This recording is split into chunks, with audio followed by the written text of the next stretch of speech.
બનાસકાંઠા જિલ્લાના થરાદ તાલુકાના દાંતિયા ગામમાંથી કૂવામાંથી આધેડની લાશ મળી હોવાની ઘટના પ્રકાશમાં આવી છે।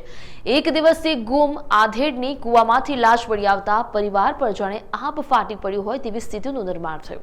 તેમજ 4 દીકરી અને 2 દીકરાએ પિતાની છત્રછાયા ગુમાવી છે। મોડે સુધી ઘરે ન આવતા પરિવારને શંકા પણ ગઈ। આ ઘટના અંગે મળતી માહિતી મુજબ થરાદ તાલુકાના દાંતિયા ગામે રહેતા અને છૂટક મજૂરી કરીને પરિવારનું ગુજરાન ચલાવતા પોપટભાઈ હરજીભાઈ ભાટ એક દિવસ અગાઉ ઘરે કોઈને કહ્યા વગર ચાલ્યા ગયા હતા। પોપટભાઈ અવારનવાર મજૂરી કામ અર્થે ઘરે કહ્યા વગર જતા હોવાથી પરિવારને અજાણ હતો। જો કે મોડી રાત સુધી પોપટભાઈ ઘરે ન આવતા પરિવારજનોએ શોધખોળ પણ ચાલુ કરી અને બનાવ અંગે થરાદ પોલીસ મથકે જાણ પણ કરી।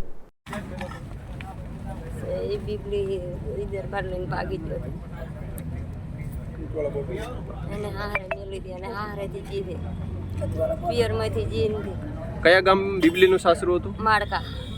અને કોણ લઈ ગયો છે? એ લઈ જા દરબાર ઓલ્યા। શું નામ છે? નેપાળ છે।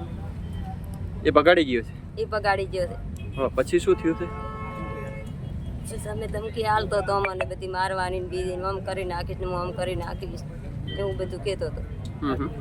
હું બધે પોતેલો પડ્યો હતો। મારું કશું થવાનું નથી, તમે ગમે એમ કરશો તોય બસ એટલું કીધું હતું અમારે। એના કારણથી મારો પતિ મર્યો હતો, ધમકીને કારણે। પોલીસ ફરિયાદ કરી? ફરિયાદ નથી લીધી, ફરિયાદ કરી પણ ફરિયાદ લીધી ના લીધી ખબર નથી। મારું નામ દશરથભાઈ હરજીભાઈ, ગામ દાંતિયા છે। મારા મોટા ભાઈનું નામ પોપટભાઈ હરજીભાઈ ભાટ।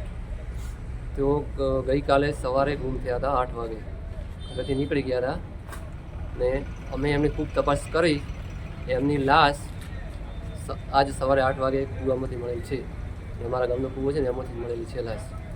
હા, આ એમને જે માનસિક ત્રાસ આપવામાં આવતો હતો, ધમકી આપવામાં આવતી હતી, એ ભાઈએ ધમકી આપી કે જે ધમકી આપનાર ભાઈ અને એ ભાઈ છે જે આ પોપટભાઈ છે, પોપટભાઈની છોકરીને ભગાડી ગયેલ છે અને એના જે દબાવમાં છે આ પગલું ભર્યું હોઈ શકે છે, મને એવું લાગે છે।